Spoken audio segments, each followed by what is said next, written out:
Welcome back to the Super 8 review. This is T20 World Cup 2024. So first இந்த team இருக்கலாம் group A எடுத்துக்கலாம். So இந்தியாவிலேருந்து start பண்ணிடலாம். So India உள்ள போயிருமா ஃபைனல் போகுமா? இந்தியா வந்துட்டு சுத்தமாக ஃபார்ம்லே இல்லைங்க. எல்லாரும் அந்த அந்த அந்த கிரவுண்டை எரிச்சிட்டு வந்துட்டானுங்க, அதை விட்டுட்டு ஓடி வந்துட்டாங்க. ஸோ நம்மளுக்கு என்னன்னு தெரியல. ஸோ நம்மளால அதை கெஸ் பண்ண முடியல. ஏன்னா தூபே வந்துட்டு அந்த பிச்சில் நின்று ஆடினாரு, ஸ்கை ஓரளவுக்கு ஆடினாரு, ரோஹித் சர்மா ஆடினாரு. ஆனா விராட் கோலி ஃபார்ம்ல இல்ல, பண்ட் சூப்பரா ஆடினாரு. ஆனா அந்த பிச்சுக்கு தகுந்த மாதிரி விளாண்டுருக்காங்க. ஸோ இந்த வந்துட்டு இப்போ இதே மாதிரி இப்போ ஃபார் எனக்கு இந்த மேட்ச் எல்லாம் பார்த்துட்டு எனக்கு இப்போ என்ன தோணுதுன்னா 2022 ஆஸ்திரேலியா வேர்ல்டு கப் தான் ஞாபகம் வருது. இந்த பாகிஸ்தான் மேட்ச்ல நின்று ஆடி நம்ம ஜெயிச்சதுக்கு அப்புறமா போயிட்டு செமிஃபைனல்ல ஓகே இந்த மாதிரி தான் ஆடணும் அப்படின்னு நினைச்சு 170 அடிப்போம். அவங்க வந்துட்டு 10 ஓவர் 15 ஓவர் சேஸ் பண்ணிட்டு போயிடுவாங்க இங்கிலாந்து. இந்த மென்டாலிட்டி வரக்கூடாது, அட்டாக்கிங் ஆடணும். எனக்கு தெரிஞ்சு ஆப்கானிஸ்தான் வர்சஸ் இந்தியா மேட்ச் ரொம்ப முக்கியமா இருக்கும். ஸோ அந்த அந்த அந்த மேட்ச் வந்து அவுட்கம், எனக்கு அந்த மேட்சோட அவுட்கம் என்னன்னு பொறுத்து இது மாறும்னு நினைக்கிறேன். ஏன்னா ஆப்கானிஸ்தான் வந்துட்டு ஒரு டைம் தோத்துட்டாங்கன்னா அந்த அவங்க அதுல இருந்து மீண்டு வர அளவுக்கு அவங்கள்ட்ட எக்ஸ்பீரியன்ஸ் இல்லை. கண்டிப்பா ஒரு மேட்ச் அடி வாங்கினாங்கன்னா ஆஸ்திரேலியா கூடலாம் எனக்கு தெரிஞ்சு அவங்க இன்னும் அந்த மென்டல் இதுல இருந்து அங்கே வரலன்னு நினைக்கிறேன். எனக்கு தெரிஞ்ச ஆப்கானிஸ்தான் கண்டிப்பாக கம்பேக் கொடுப்பாங்க நினைக்கிறேன். ஏன்னா அங்கே முஜிப் போனதான் வந்து எங்களுக்கு பெரிய அடி. ஏன்னா அவங்களுக்கு அதான் அந்த பாப்புலர் ஓவர் போடுறதுக்கு ஆளுக்கு இல்லை.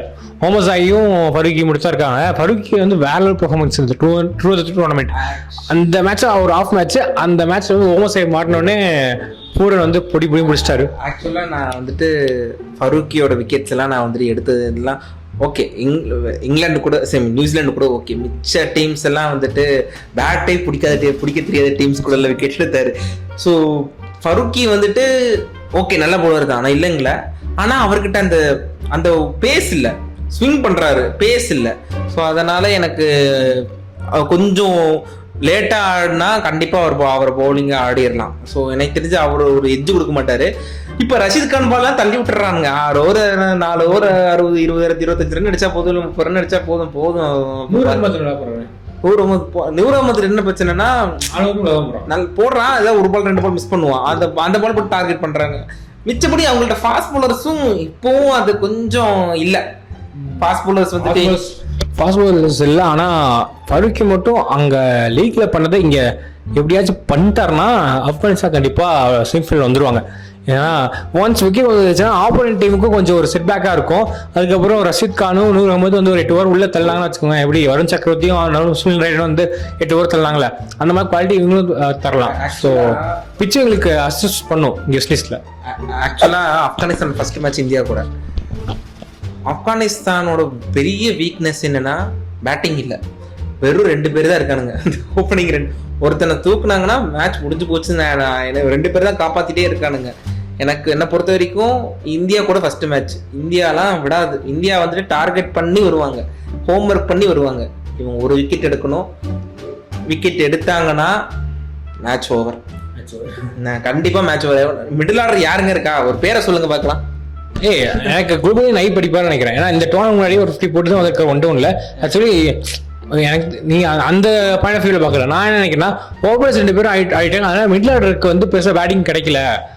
நஜிபுல்லா நல்ல பேட்ச் பண்ணா, இப்போ கொஞ்சம் ஃபார்ம்ல இல்லை. பட் ஆனால் அவரும் அடிக்கிற ரொம்ப அடிக்கலாம் தேவை எங்களுக்கு.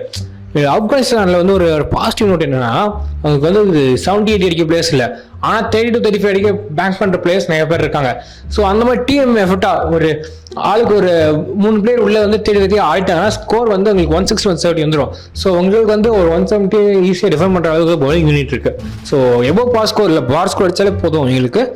அது பவுலிங் யூனிட் வச்சு எங்களுக்கு டிஃபெண்ட் பண்ணலாம். மேபி இந்தியாவுக்குமே வந்து ஒரு கஷ்டம் தான். ஸோ ஈஸியாக எடுத்துக்க முடியாது ஆப்கானிஸ்தானை. இல்லை ஆப்வியஸா ஆப்கானிஸ்தான் வந்துட்டு நீங்க வந்துட்டு அது ஒரு அசோசியேட் டீம்லாம் நினைக்கவே கூடாது. இப்போ அசோசியேட் டீம் கூட கிடையாது, அவங்க டெஸ்டினேஷன். இப்போ அவங்கள நீங்க குறைச்சி இடப்படக்கூடாது. ஆனா இப்பவும் பிலீவ் பண்றது என்னன்னா இந்தியாவுக்கு தான் ஹெட்ஜ் அதிகம். ஏன்னா இந்தியா வந்துட்டு ஃபாஸ்ட் பவுலர்ஸ் வந்துட்டு செம குவாலிட்டியா வச்சிருக்காங்க. பும்ரா, ஹர்ஷ்தீப் சிங், நம்ம சிராஜ் எல்லாமே குவாலிட்டி, ஒவ்வொருத்தரும் ஒவ்வொரு விதம். ஸோ எனக்கு தெரிஞ்சு சொருகிடுவாங்கன்னு நினைக்கிறேன்.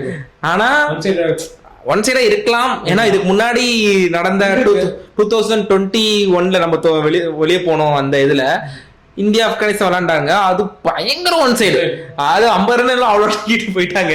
ஸோ அதனாலதான் நான் என்ன எனக்கு மேபி நான் சொல்றது தப்பா இருக்கலாம், ஆப்கானிஸ்தான் தான் விளையாடலாம், ஆனா இது பொறுத்துதான் இருக்கு. குர்பாஸும் பயமா இருக்குல்ல சொல்லிட்டு இல்ல ஆப்கானிஸ்தான் கூட போட்டுருவாங்க இது போடுறதுக்கு. இல்ல சிஎஸ்கே ஜெயிக்கும், சரி விடுங்க, இப்ப அதெல்லாம் விடுங்க, இப்ப இந்தியா தான். ஜெய் ஹிந்த்.